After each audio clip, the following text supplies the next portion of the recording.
days remaining before the first NFL London game of the season. We are here to review week 4 of the NFL season. My name is the incomparable Shane Harris. Above me is Oliver Butler Henderson. My top right is my beautiful baby Hope. And below him is the teacher extraordinaire, Mr. Philip Perrins. Welcome once again to the Third and Long podcast.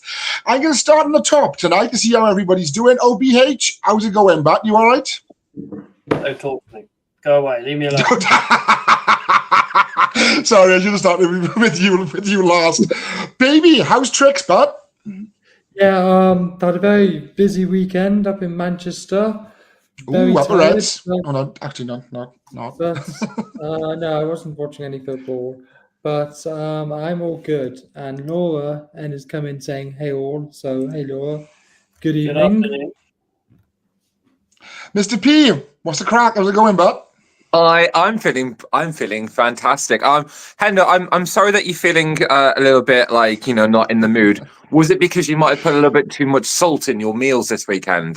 Because you're sounding a little salty, to be fair. I had to delete one of my messages. Oh, I've been kicked out. Oh, kick me out too. Do you know what though? Oh, fella. That's what I've been press. I did send a message on the group chat last night that I instantly just didn't regret, and I deleted instantly. I was like, I really don't. I shouldn't have messaged that to Hendo. Like, I really shouldn't have. I wondered why there were 3 messages that instantly got removed from the group chat last night. I thought I was too. Yeah, so I'm grand.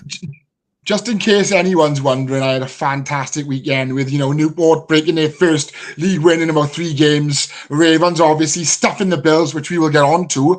The Steelers losing as well. Oh, I love that. And I'm sure there was something else. No, nothing else happened of any importance. But other than that, yeah, grand boys. What was the Man United score at the weekend? We don't talk about that. No, they didn't play. Literally didn't play. Turned up and didn't play. Phil, I'm sure you'll know. Just remind me. The Spurs. I'll remove you. You do it. Look, guys, there's 3 of us, and 0 anyone is complaining about the game tonight. Like that's just talk about our NFL teams, and we can talk about the joys and the up and downs. Sorry, talk about that as well. One more before we move on to the matters at hand.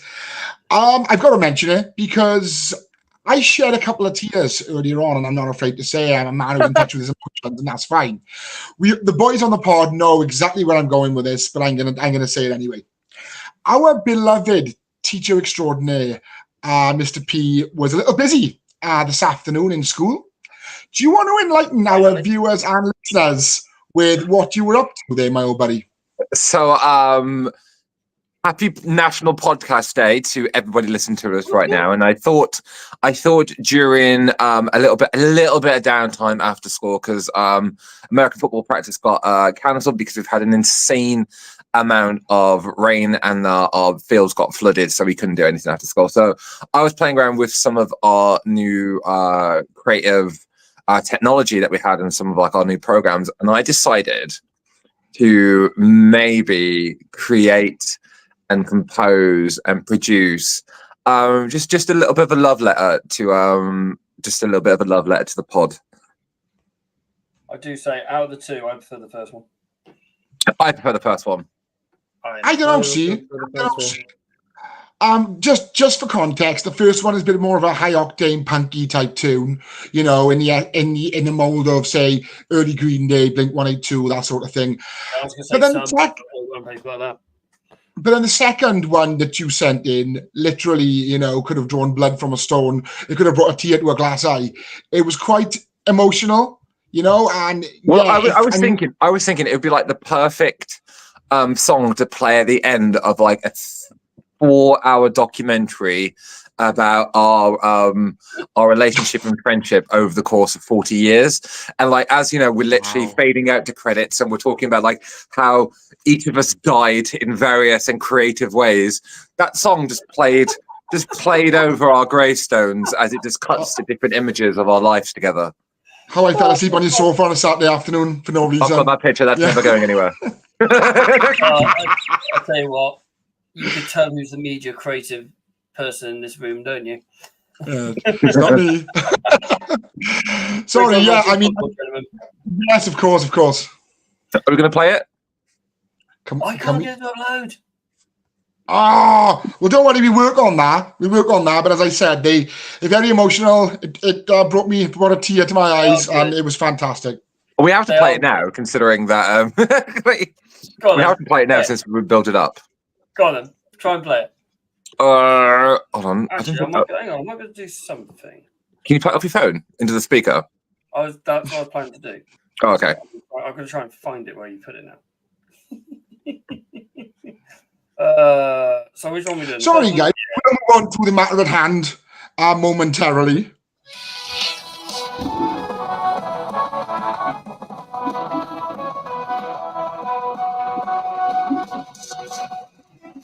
To the final play, in the same baby, we like the way till the rain goes. We stand tall in this world of football. We give it all.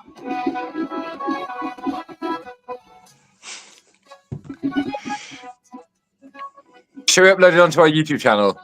I was going to say, yeah.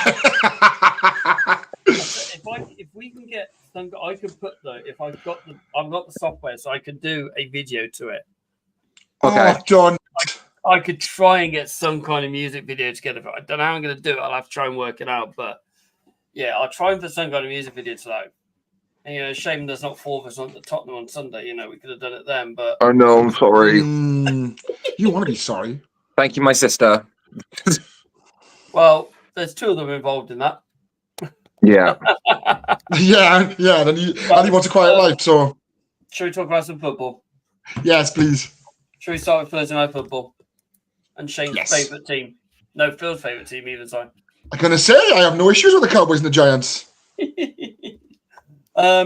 Yeah. Cowboys actually got something going, and I did think the Giants were going to win that game. To be fair, at one point they're looking better. The Giants are looking more together now, and Malik Neighbours is something else, isn't he?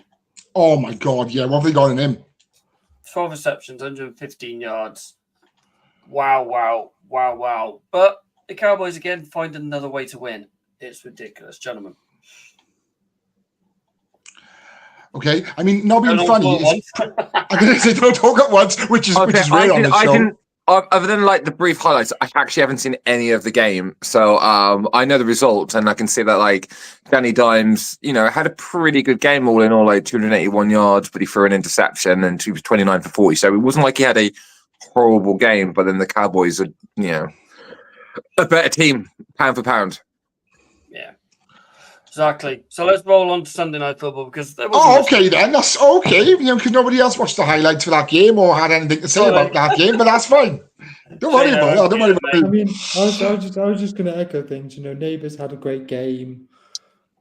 If he'd have caught that, I think somebody dropped something that would have won the Giants the game. I also have only watched the brief highlights because I was busy Friday and then Saturday and Sunday. So all right, you were away. Right, Craig David, and you chilled on Sunday.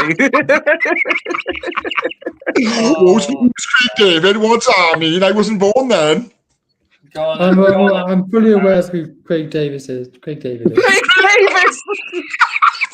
Craig Davis. Craig Davis. I'm trying to sort out this song. What song? Okay. So yeah, Sorry, I'll give my completely unbiased opinion on the Cowboys and the Giants game Thursday night. As I've always said, the Giants would be a good team if they had a good quarterback. They, for some reason, backed the Brinks traffic for Danny Dimes and paid him a lot of money to not do a lot. For some reason, Brian Daboll trusts him along with the rest of the organization. Nah, I don't rate him whatsoever. But exactly. Well, yeah, I'm not surprised. As you said, OBH, Malik Neighbours is going to be a star. If they had someone decent to throw him the ball, and they got this defense with Thibodeau, Brian Burns, they're a good side if they had a good quarterback. We've seen it, boys, with Washington, right? Washington done nothing for years. They got a good quarterback now, and they're opening a lot of eyes. They're showing a lot of people what they're about. And I think if they had somebody good under center, it'd be a completely different team. Yeah, I mean, they are looking. Washington are looking incredibly good. I'm just bringing up the offensive rookie of the year odds at the minute. It is Jaden Daniels at the moment at 10-11, and then Malik Neighbors at 3-1. Then the rest are like Caleb at 6, Harrison at 13s. So it is literally at the moment is Malik Neighbors and Jaden Daniels flying away with that on the bet side of it at the moment. And they are by far, I think, at the moment, the best 2 rookies in this league at the minute. Yeah. Especially on the offensive side of the ball. There's some really good defensive players. On the offensive side of the ball, it is Malik Neighbors and Jaden Daniels by an absolute mile. Right, let's roll on to Thursday night games. No Sunday night games, and we'll go to Mr. Perrins with the Vikings at the Packers. Yeah, so this game was the personification of why I don't think Jordan Love is all that. And just looking at the game all in all, for those who don't know, the Minnesota Vikings won 31-29. Now, for a good portion of this game, the Vikings absolutely dominated. And it was only really into the fourth quarter where the Packers scored 22 points that it became relatively competitive. Now, within those those 22 points and across the game as well, the Packers kicker did miss 2 field goals, which ultimately would have won them the game all in all. But just like calling on some stats here for a second. Jordan Love, 32 for 54. He threw for 389 yards, which I actually think is the most by a quarterback that weekend. I might be wrong currently, but like he beat out Baker by a country mile, and he was second place. So yeah, currently, I mean, he outthrew every single quarterback. He threw for 4 touchdowns, but ultimately, he threw 3 picks. And you can't expect to win a game if you turn the ball over that many times in a match. Like it just doesn't happen. And from an offensive side of the ball point of view, and if you're making those, you make that comeback and then you throw those numerous interceptions back in your defense, just go, Jesus Christ, we have to go back out there. Like, come on, give us a break, give us something. I will say that Jones was brilliant on his return against Green Bay, ran for 91 yards. Reed had a great game as well for the Packers. 7 receptions, 139 yards with 1 tutty. I went into it thinking it was going to be a one-sided affair for the Vikings to continue their rivaled approach to taking on the Kansas City Chiefs. But despite me not being high on Jordan Love, the Packers did make a game of it in the fourth quarter. So if you're interested in anything whatsoever, skip the first half in the third quarter and go straight to the fourth, because that's where it gets really, really interesting if you want to go back and watch the highlights if you haven't already. Baby? So I'm also not very high on Jordan Love. Yes. However, I think we need to remember that he is like coming back from a severe MCL sprain, and to be honest, in my opinion, probably should not have been out there. So I think we need to cut him some slack for this week. But then that goes down to like the poor preparation for like the Green Bay Packers. And I put into our group yesterday about the whole Jordan Love situation, where I said, if Brett Favre to Aaron Rodgers was Montana to Young, does that make Jordan Love Jeff Garcia? Now, in 49er law, Jeff Garcia is still highly regarded as probably the 3rd best 49er quarterback in recent history. So, but that's just talking about like the levels dropped off more so than anything else. Like the look that the Packers had going from Brett to Aaron, you're not going to get 3 for 3. I don't think Jordan Love is that great, says the guy that he nearly threw for 400 yards.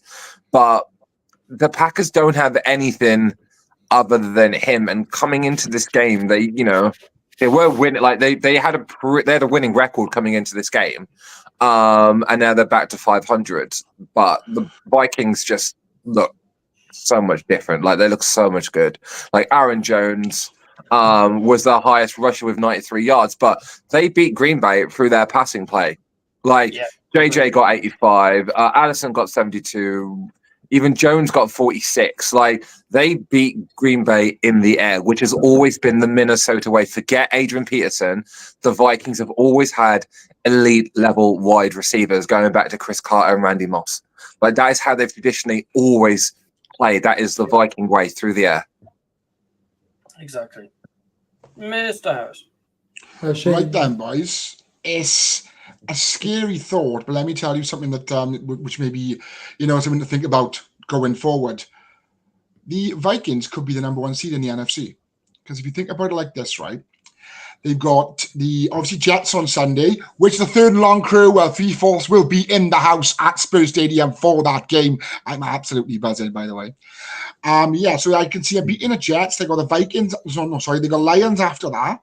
That might be a bit of a sticky one. But then they go Rams, Colts, Jags, Titans, Bears. Tell me when they're going to lose a game. Cardinals, Falcons, Bears, Seahawks, Packers, and Lions. They'll lose in 2 weeks in Detroit. The Darnold hype train will end. Okay, that's fine. Okay, I get that. Yeah, because obviously, as I said, Detroit will probably be the only concerning game for the way they're playing now. Let's remember this. Before the start of the season, nobody gave teams like the Saints and the Vikings a hope in hell of doing anything. But now, look at what we've seen. So I can see them going quite far before they get knocked off. Or even if they do get knocked off, they're still going to roll on for a lot longer. Have they lucked out with JJ McCarthy getting injured? Yes. It seems that way, doesn't it? Doesn't it seem that way? It's a sliding doors moment. Like we've seen this. It's a recurring storyline in NFL folklore where one quarterback who's primed to be the next leader goes down injured. Drew Bledsoe. And then his backup literally comes in and saves the day. Now, I'm not even remotely saying that Sam Darnold is Tom Brady incarnate, but like Geno Smith at the Seahawks, that was only a couple of years ago where he made his triumphant return. Yeah. And he's nailed down as a star in Seattle. And as much as it pains me to say it, Seattle are also undefeated this season as well. They play tonight. We'll see how that goes. So it's not like come in with in Darnold we trust. You got to. You can't not. I mean, from a Minnesota point of view, yes, this is probably. I mean, this is one of the best starts that they've had to a season since. I remember. Well, yeah, I mean, like, yes, they've had Kirk Cousins, but last time they were this good offensively, like pound for pound, you've got to say maybe Brett Favre in 2009. Oh dear, that says a lot, doesn't it? Yeah. Right. Okay. So let's roll on to the Super. Yeah, were they in the Superdome? No, Atlanta, weren't they? The Silver Dome, brother. Right, let's talk about this game.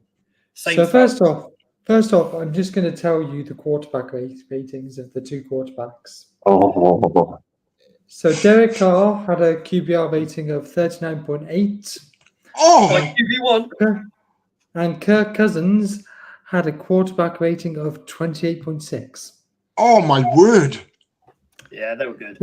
They both had very identical stats. So Derek Carr was 28 from 36 for 239 yards, and Kirk Cousins was 21 for 35 for 238 yards.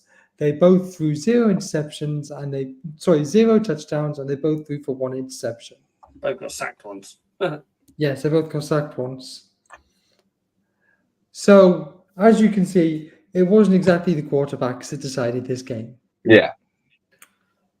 But honestly, and somehow the Saints scored 3 touchdowns.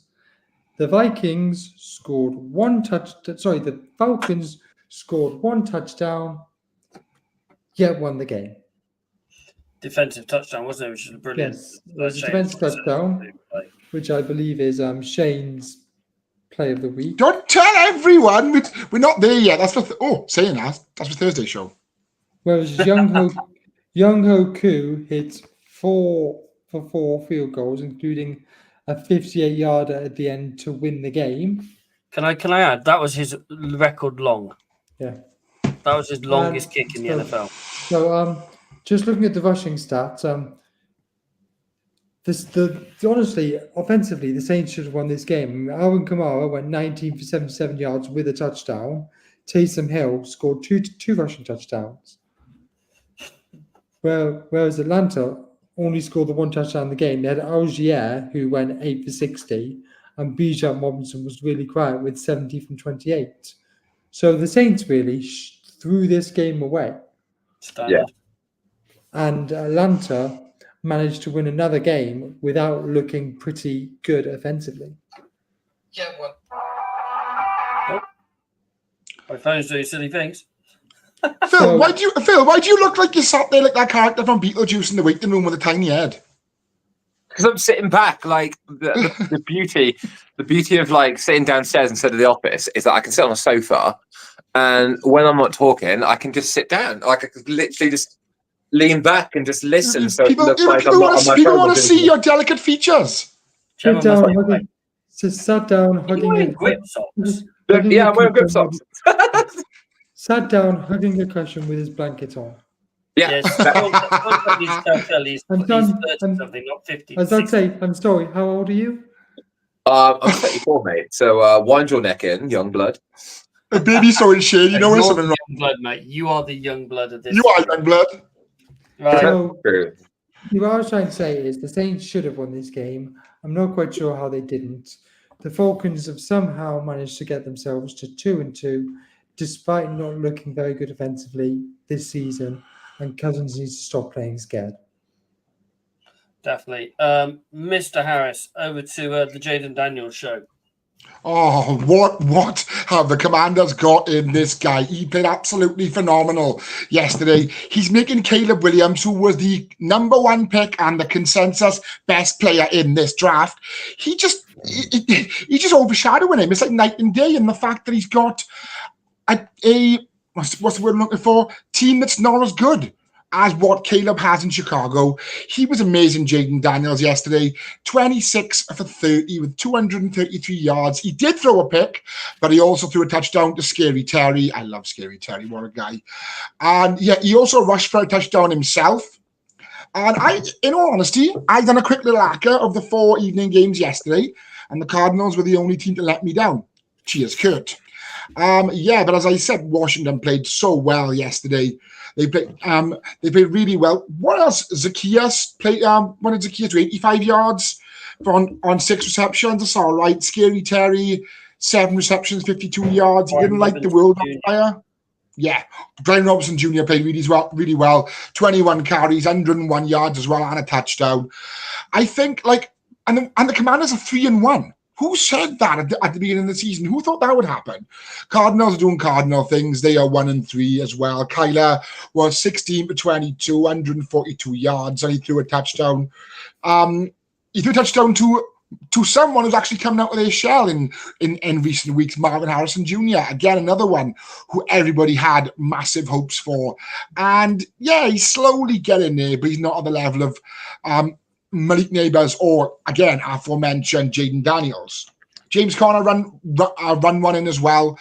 I thought it was a close game, but in the beginning, but then they both scored a touchdown in the first quarter. The Commanders scored 10 unanswered points before halftime. And then it was just the Jaden Daniels show after that. He was absolutely phenomenal. And let me just see who they've got next week. They've got the Browns. The Cardinals have the Niners. What? No, the Commanders did that. Not everything's about the Niners, boy, right? The Commanders have the Browns, so I can see them going 4-1 next week. I don't know where this side has come from. Jaden Daniels, the rookie, who's in his 4th ever NFL start, is leading the charge. I mean, he hasn't got a bad supporting cast. You know, Scary Terry, Noah Brown, Zach Ertz, Brian Robinson. He's got a good team, and the defense has always been there or thereabouts. Mr. Perrins. For context as well, Jaden Daniels is the #1 jersey seller on NFLshop.com. Is he really? He's the #1 selling jersey today on NFLshop.com. Well, it wouldn't be Marvin Harrison Jr., would it? So for the first time in a long time, Washington have a player they want to actually buy a jersey of. Yeah, was McNabb the last one? Oh, no, wait, not McNabb. RG3. RG3 and Kirk. Yep. You either team RG or team Cousins. I remember that. Yeah, because they were both drafted in that year, weren't they? Yep. Yeah, first and fourth, I want to say. Is Cousins a fourth rounder? Yeah, he was a late round pick. Yeah, day 3, wasn't he? Absolute madness. I mean, Washington have. How's they going to do with Texans this year? Mm. Maybe. I think they're dark horses. Dan Quinn, he's been to the Super Bowl with the Falcons. Got.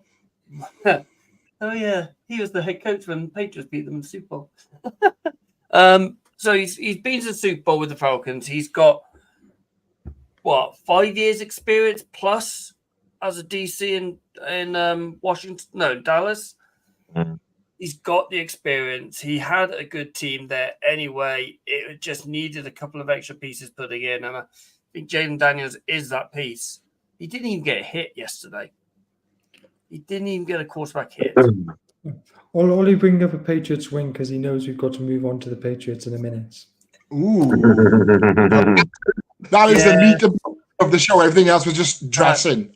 I'm now leaving the show. I'm going to let you lot talk, right? Bye. No. Before you disappear into that little Patriot rock along with Drew Bledsoe, I want to know, like, from a Patriots point of view, how you thought your team handled playing us and how you would describe playing us. We didn't give a lot of big plays up. I can probably remember 3 big plays. We did all right. I mean, we contained well enough. Well, it is. We forced the fumble. We forced the pick as well. There was going to be errors there because it is a young team. It's with a new defensive coordinator on there as well. It's the first time as a DC. But I mean, me and Ollie were talking in the group. There was some shocking calls by that ref on both sides. It's like the refs were shocking. I mean, the Kittle drop, the Kittle hold. Oh yeah, on the touchdown. On the touchdown, what was the other one as well? That we got the illegal shift when we scored a touchdown. The push in the back for the lateral. Oh yeah, that too. It was like he's touched his shoulder. Yeah, I mean, I'm not going to talk about the rest. I'm going to talk about our O-line or lack of O-line. Was there an O-line? Hey? Was there an O-line? I mean, there was 5 big dudes stood there. I don't think they did anything. Yeah, I was going to say, you would be better off playing with cardboard cutouts. Yeah, I mean, Patriots have never been famous for having an elite O-line. Never has been, but we've had an O-line that can at least hold a pocket for longer than 2 seconds.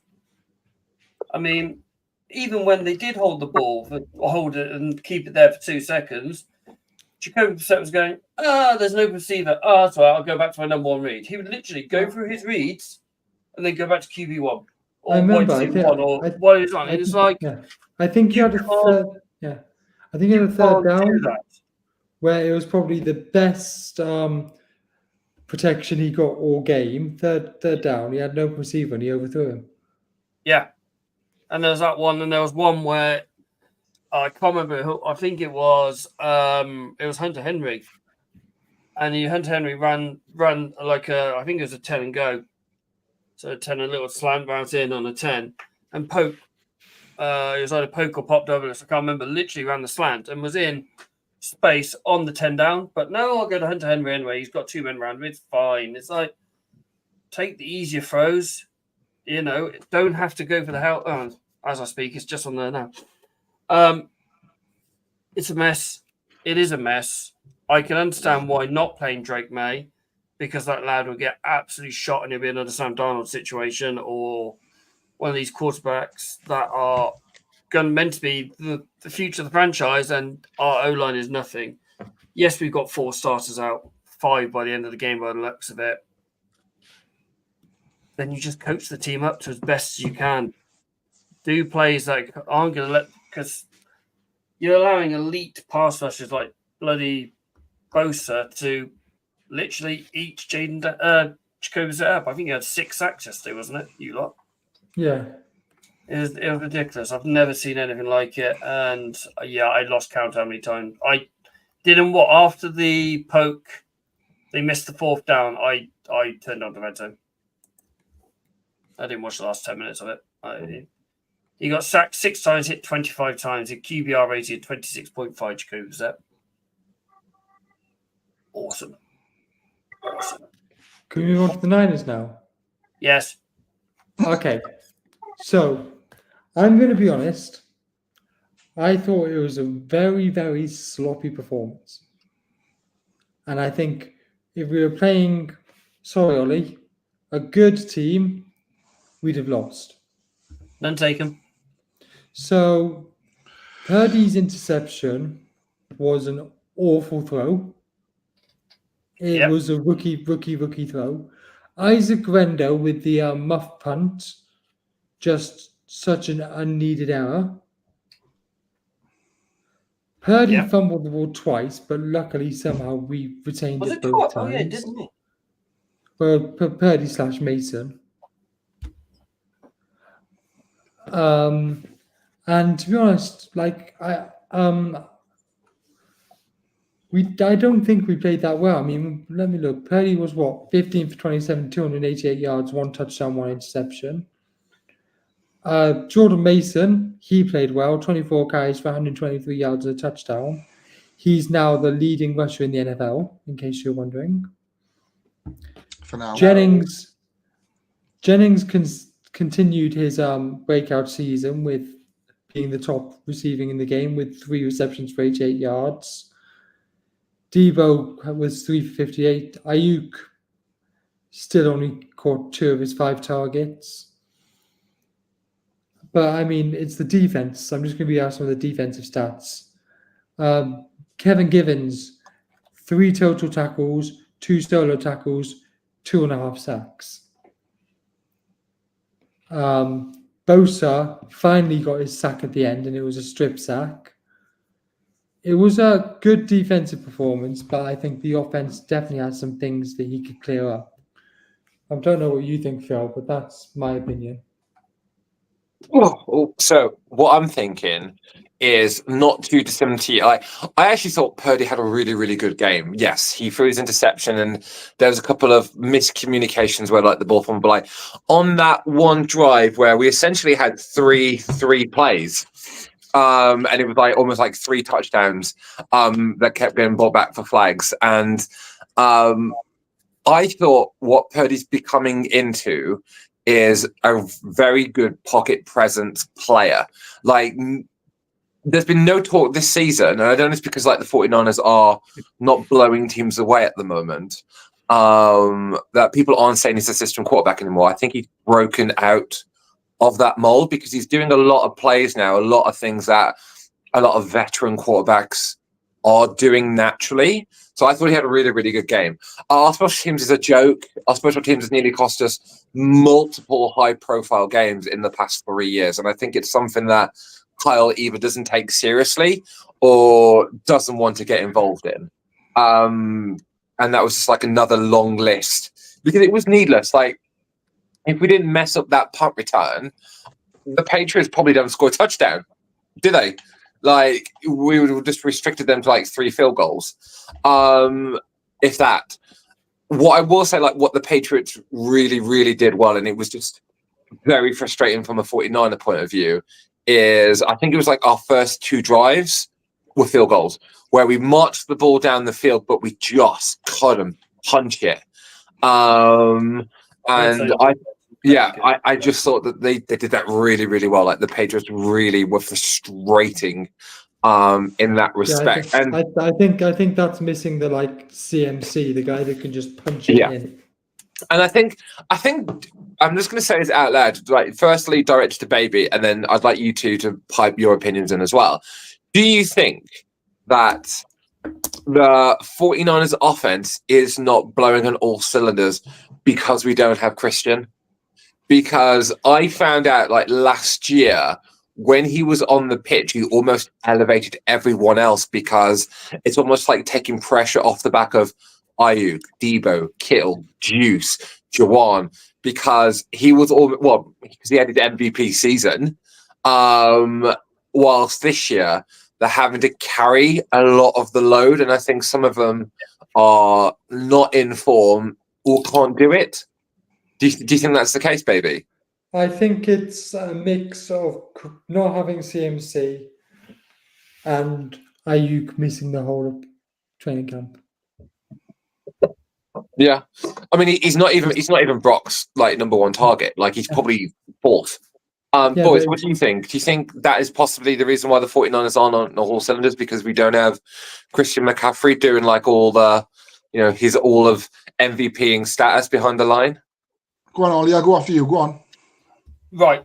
I'm going to answer something that you said earlier about Brock no longer assistant QB, and it does kind of counteract with this one anyway. I think he's got away from that assistant QB now because he hasn't had Devo for time, he hasn't had Kittle for time, he hasn't had CMC all season. Ayuk has been missing probably until this week, effectively game-wise. So he's got out of that because he hasn't had his go-to guys. He had to go around other things and make other players make plays.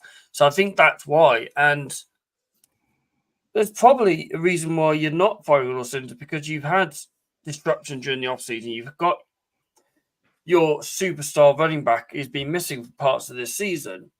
So that's all this season. That's probably why you're not quite there. I mean, if you have, when we had our top game, then we had Gronk missing for a couple of games or Jules missing for games, you'd know about it because it was Brady's go-to guy.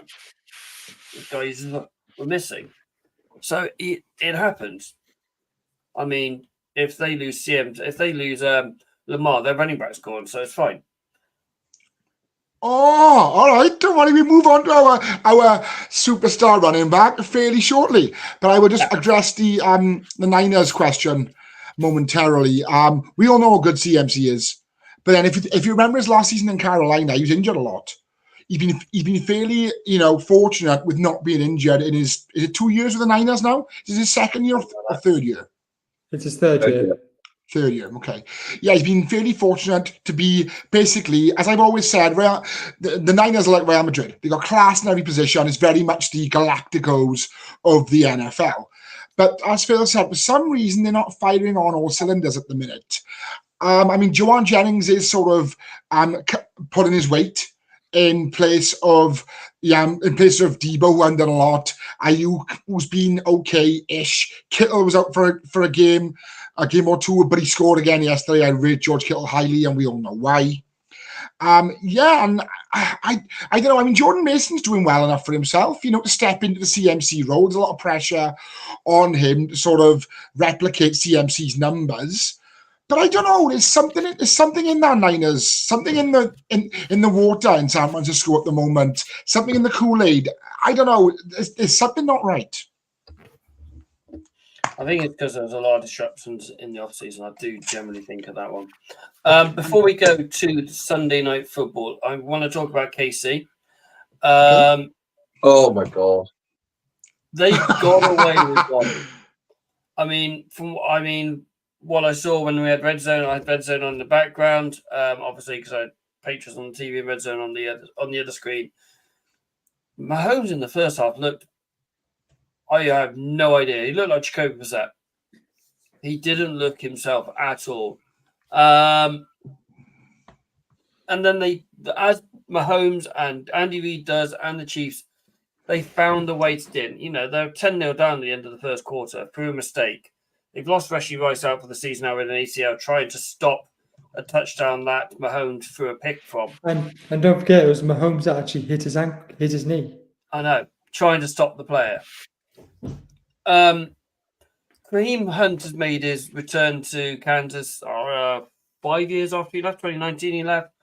Had a good game. He had I think he's involved in about a third of the snaps overall, just over 80 yards. Scrimmage, couple of good carriages, averages about 5 yards a game.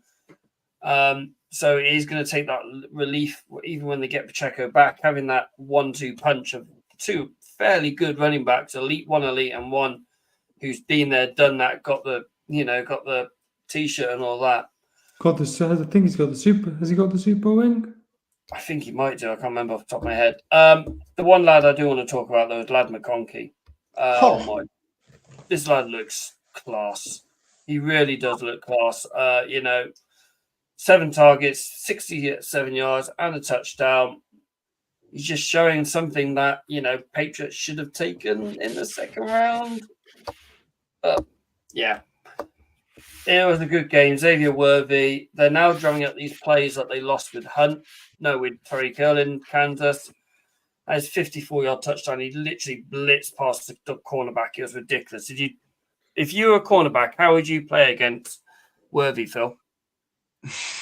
I would zone. I wouldn't be fast enough to play man to man with him, but I would play zone. I'd give him 5, 7, 8 yards, and just kind of like hope to get him in that island. You wouldn't want to play press coverage against him, would you? Because you 100% no. He'd literally give me the business. Like, I played DB obviously, and I didn't play zonal. I was a shocking zonal player. I always ended up playing man. And I think once I was up against a speeder, and oh my god, I got burnt so many times. Like, yeah, I'm going over to the nickel side. I'm not saying this side now. But yeah, I mean, Xavier Worthy's a great. He's 4th touchdown already this season. Yeah, it's scary how good the Kansas again, and Kelsey's back now as well. He had 80 odd yards yesterday as well. It's ridiculous again at the moment. Go on then, Shane. Yes, I've been waiting for this. Let's all go make a cup of tea. We'll be here a while. I was going to say, do you want to run down the rest of the Sunday night games, the Sunday day games first before No. No. Okay. Are all you Ravens fans sitting comfortably? The UK voice of this fantastic franchise will begin. I will also begin with a confession. This game was on 1:20 in the morning UK time, and obviously I need to work for a living or my bills don't get paid. My CSA don't get paid, whatever. So I only had to catch the highlights this morning. And in all honesty, I thought the Bills would tune us. I really did. They've looked so good. They were 3-0 coming into this. Josh Allen was looking fantastic. We all said on the show for weeks, who's his WR1? It doesn't really matter because he was spraying the ball about to everybody. And as I said, 3-0. But then they came into the bank. And on prime time Sunday night football, where they had the darkness effect in the stadium, where everyone was advised to wear black. Yes, this exact jersey, yes.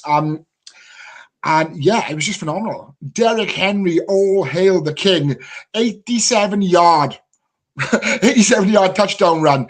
I will also say as well, I was quite, I wasn't sold on Henry when he first came in. I was thinking one injury, he's a wrong side of 30. This might not go too well. But he scored 5 touchdowns, and he also caught one as well from Lamar last night. So it shows that if we can stick 35 points on probably, as we said on the show last week, the best team in the AFC that's not named the Kansas City Chiefs. I was watching the highlights and I was like, this is the Ravens that we saw last season. This is the Ravens that put away the Seahawks, the Lions, the Niners with little trouble. I'm saying the Niners because they're an amazing team and we all know that, right? It's not a dig. So I'll just quickly run through the stat lines.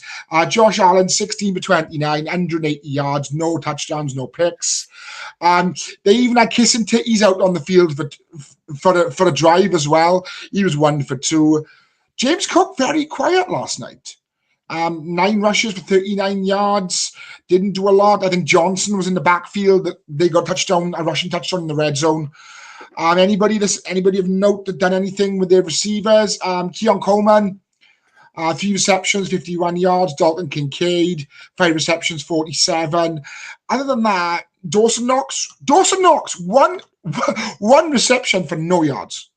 Absolutely. I mean, yeah, boys, let's be fair. I think the defense played lights out football last night. So yeah, quickly, I'm not gonna blow his trumpet more than I already do. But Lamar Jackson run one in, pass for 2, fantastic. Justice Hill has been very, very good as well as a number 2 back. But it'll be interesting to see where he plays when Keaton Mitchell comes back in the next week or so. Let's have a look. Zay Flowers had a quiet game. One reception for 10 yards. I was going to ask you, has Dave Flowers done much this season? Because I don't remember hearing his name mentioned much. He was very quiet, Nelson, as we said. 1 reception for 10 yards. Yeah, what's he been like in the other games? Yeah, he's been LJ's WR1, is primary receiver, even though he's got Mark Andrews on the field. Boys, I don't know what's going on with Andrews. I really don't know. Last night, 1 target, no catches, no nothing. I don't know what's going on, but I will say one thing. What I've noticed on the Ravens Twitter and keeping up with the gossip, there's 3 big contracts that expire next year. Andrews, Marlon Humphrey, and there's somebody else who's also a key part of this team. They're obviously going to need to get rid of one. Maybe they're winding Andrews down. Maybe. Yeah, I mean, if they got Likely, they don't need Andrews, do they? Exactly, to see what life would be like without that massive wage bill, in the team, in the organization. But yeah, as I said, I'm absolutely buzzing with this win. The Ravens are now 2-2 with Cincinnati in our sights on Sunday. We could be back in this, boys. Everybody counted us out after we were 0-2. We could be back in with a shout. We got the Bengals on Sunday. We should come away with a win, 3-2. Let's go. Up the flock. Mate, Bengals looked good last night. Did. Regarding tight ends, there is quite. I mean, Ollie should back me up on this. If I remember correctly, there's quite a few good tight ends coming in this year's draft, isn't there? By the looks of it, the Michigan guy and the guy out of Ohio. What was his name? Love something or other? Loveridge or Lovelong or something like that. It's Love something. Yeah, I can't remember. But he looks good. Right, as we roll around the rest of the Sunday nights or Sunday games before we go to talk about Monday's football. Caleb Williams somehow managed to scrape a second win in his career. It's a 24-18 win over the Rams. This was a sneakily good game. Colts against the Steelers. Andy Richardson goes down again, injured. Joe Flacco comes in again and saves another franchise to a win with the Colts winning 20. Apparently he's okay though. Apparently Richardson's okay. Yeah, it's maybe a week max, isn't it? Broncos done Aaron Rodgers and New York Jets in MetLife in appalling conditions in a 10-9 win. Tampa Bay and Baker Mayfield put on a show in front of Tom Brady's return to Tampa in a 33-16 win over the Eagles. The Bengals and the Panthers had a bit of a shootout with a 34-24 win for the Bengals. The Texans beat the Jags, who are going to be coming to England on a well and truly losing record in a couple of weeks at 24-20. And the Raiders somehow beat the Browns 2016. What do you mean somehow? What do you mean somehow? Tell him, Phil. Tell him. You know what I mentioned earlier about like Jordan Love? Now I'm going to mention the same thing about Minshew. Minshew played yesterday, and he showed exactly why we rate him, Shane, but he also proved exactly why Baby hates him. There was one exact play that he did, and I think it was in the second quarter, where it was a bootleg where he rolled out to his right, and instead of passing it to the open tight end, he full on launched it at him like a grenade, and it just bounced right out of the tight end's hands. Now It wasn't Bowers. It was Brock Bowers. It wasn't him. Was it him? Was it was an 89. I'm sure it was, because they were saying about rookie phenom Brock Bowers. Okay. Rookie phenom. And then he did the exact same play with the exact same movement a couple of plays later via the NFL highlights. The exact same bootleg, the exact same scheme, and he nailed it perfectly, and the Raiders made some yards. So him playing that way is kind of like, that Minshew magic of like, oh my God, look how sick he is. Because he made a couple of good scrambles as well out the pocket. But the amount of times I saw him do a bootleg and him either like completely missing his target, throwing a horrible heart attack ball, or like nailing it perfectly. And it was just kind of like, oh, Minshew, just be consistent so we can love you. But I We gotta do say, love him anyway. Hogan I know, never but back in like, the when I say so we can love you, I mean like humanity. Humanity can embrace him. But I tell you what, though, the Raiders' defense had it in for Deshaun. Like he was getting hit. He just battered the. He absolutely got mullered, and it wasn't even funny. Oh, it was a little bit funny, but like, It's almost as if all those players have daughters. yeah, I was gonna say. Some of them might have met their wives and girlfriends at the same kind of parlors. So we don't really know like the ins and outs of it. But like honestly, and I think this is the slow death of Deshaun Watson's career, where he will get not every week, but every 2-3 weeks, he will have a horrible game where that defensive line and linebacker scheme are going to hurt him because they can. Yeah, exactly that. It was scary. Right. We have a couple of games again with the NFL. I wish you would stop doing this. I actually think this week is the last week because it goes into buys next week, where we have 2 games yet again. It is Tennessee at Miami irrelevant. and Seattle at Detroit. Where should we start, gentlemen? Miami. Well, one of the games is totally irrelevant, and one of them is actually going to be a good game. So Titans. Oh, you don't like Skylar Thompson, do you? Good game, yeah. Is Skylar Thompson going to start, or is Snoop Huntley going to start? Snoop Huntley starting, yes. Yeah. I think you know anyway. Skylar's injured, isn't he? Mm-hmm. Snoop Huntley. Yeah. I mean, it's either gonna be a ridiculously high scoring game because face it, these teams have got nothing, or is it going to be a ridiculously low scoring game because these teams have got nothing? There's no going to be no middle, is there? I think Snoop Huntley starting gives me a bit more confidence in the Miami offense than if it was going to be Skylar Thompson or Tim Boyle. I hope not, because I've got Tennessee's defense, and I need Tennessee defense to score something so I can beat Andy in the playoff, in the podcast. No, at least you're staying in that league, not jumping ship. Hey, I've got too many leagues, mate. Too many paid leagues. I need to jump out and save some money. Boys, there's three notable inactives for Miami. One that we all know about, too, obviously. Mostard's out with a chest injury, and Bradley Chubb is out with an ACL. So that could I saw that Mostert was expected to play today. No, I've seen he's expected out. Oh, okay. Yeah, Raheem's out as well. That's 3 notable omissions from the Dolphins. With regards to Tennessee, Amani Hooker, L'Jarius Sneed, their big acquisition in preseason, he's out with a hamstring injury. Jeffrey Simmons is out with an elbow injury. See what I mean? It's gonna be a slog. I feel sorry for those of you who paid for tickets to see that tonight.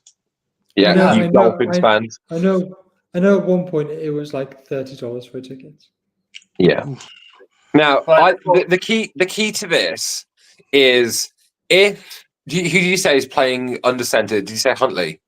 Yeah. Well, yeah. All right. So Miami have struggled since Tua going down to get the ball to Waddle and Tyreek, and that's their problem. That's literally the whole McDaniels offense in Miami since he's took over.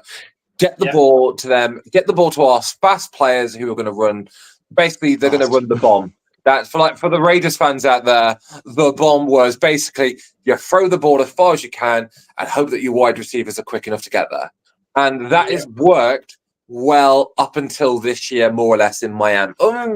Middle of last year, but like for the most part, if they cannot get the ball to Tyreek and Waddle, they're not going to win. Because their defense isn't that strong. It's gotten progressively weaker because I think all their chips have been in that offense in terms of outscoring plays. I think Tennessee are going to win. There we go. I say it. That's my prediction. I think Tennessee will win because I don't think Miami have a quarterback who can get the ball to their best players. They've got no Raheem. They've got no Odell. They've got no Washington. they've still got Tyreek and Waddle, yes, but they've not been getting the ball. Imagine being under center for Miami and not getting the ball to probably the best wide receiver in the NFL. They still have A-Chain too. Yeah, but they're 1-2. I hope they lose because it'll make me feel so much better about this weekend. Right. I think Sorry, Andy. I think the Dolphins are going to win. Let's roll into Detroit. Well, I think we can all agree Detroit in this game. This deserves being a primetime game, especially in America, because it's a bloody good game. Two teams that are literally will punch the crap out of you for one way or another, but there are quite a few players out on both sides. Byron Murphy, Leonard Williams, and Maffei are all out for Seattle. Frank Ragnall's out the Hall of Fame center for Detroit, which is big for them as well. Possibly Brian. Please win, Detroit. Please win. So yeah, Seattle to go 4-0. That'll annoy you, wouldn't it? Yeah, you wouldn't like that. I think they're a dark horse team this year, Seattle, with their new coach, Mike McDonald, who obviously was the Ravens defensive coordinator last year, who should have, hot take, replaced John Harbaugh, but that's a debate for another time. I think they played really well. I think they're very much a dark horse team this year. Yeah, but you say that. I think I just want to quickly piggyback on that and say I think Mike McDonald is the early front runner for Coach of the Year. But they weren't that good against us. They were poor against us. They also hammered Miami. They put 19 points on Miami when Miami put 3. Well, 24-3 you finished. You can only beat what put in front of you. It's like Patriots back in the day without Tom Brady. Yeah, but you can only beat what's put in front of you. 100%. Yeah, it's true. It's true. Yeah.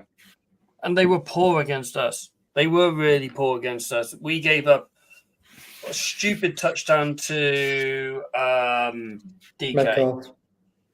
And it was poor play calling on our half, on both sides of the ball, which cost us the game. Otherwise, we would have been 2-2 after this weekend, which we don't deserve to be. But Seattle are flattering their results. There was a team. I tell you, years ago. It might be. Was it Minnesota? Yeah, Minnesota finished 13-3 or something, and they won 11 one-possession games. Yeah. No, I think I was the Steelers, wasn't it? No, they crept to a really good record and they lost to the Browns in the playoffs. It was Minnesota. Because Kirk Cousins, when they came 33 down by someone, didn't they? Yeah. When Jeff Saturday was the coach of the Colts. I remember that. And they played on Saturday. It was brilliant. Their record flattens them. They're not a 4-0 team. I don't think that Seattle team's a 4-0 team. And I think they'll get found out by Detroit tonight. Yeah, don't worry. I think Detroit's at home. Yeah, they are at Ford Field. Well, don't worry. If they manage to eke by Detroit tonight, they'll definitely beat the Giants. So they should be 5-0. And then the wheels may come off for the Thursday night clash with your beloved Niners. TNF and Levi. Did you say TNS? Don't say TNS on the part. TNF. There's no football. She fails head with what? So give the dog a treat then. Does his head go up? Hey, the world champions are playing in Europe Thursday night, gents. You're more Welsh than me. That's true. Right. But before we wrap up, I think I might have been able to upload one of the songs. Oh, okay. So I don't know if this is going to work or not, but we can try. From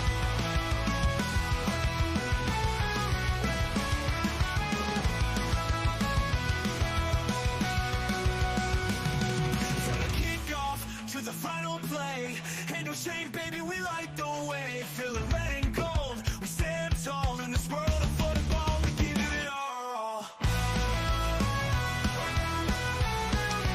So yeah, that's a snippet of Phil's technical abilities. Wait for the chorus. Wait for the chorus. Okay. Years of laughter, it feels so right. Under the starlit skies, we take flight. Every Monday, every Thursday, we unite.